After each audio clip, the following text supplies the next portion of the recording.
about the lifestyle and the spaces that people need. Instead of having that space where you're only allowed to go into the room when the guests, people are like, why am I having spaces that I'm not using? You might have heard terms like flex room.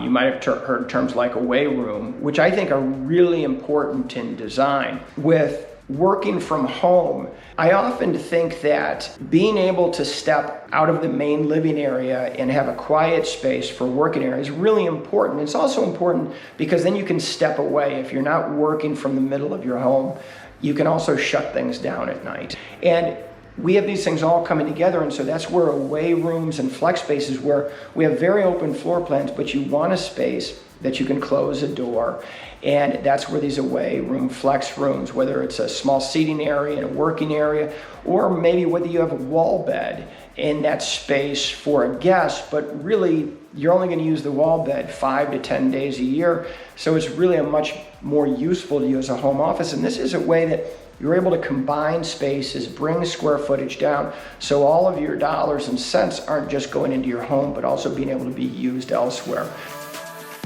We've opened up spaces inside of houses. In fact, if you think about just a simple change where we've had dining rooms, we've had breakfast areas, and we've had eat-at islands, we've actually taken those 3 spaces and combined them to 2 because we have a little bit more casual lifestyle. We still are going to have big gatherings, so we still need a space that we can expand a table, but it probably is not going to be as formal as it was 25, 35 years ago. And the idea of cooking as entertainment, not simply as cooking as something that needed to be separate. So we're bringing cooking areas into living spaces. And what this all means is that as we still want defined spaces, but they're defined combined spaces. And how do we do that? We might do that with ceilings. We might do that with floor changes.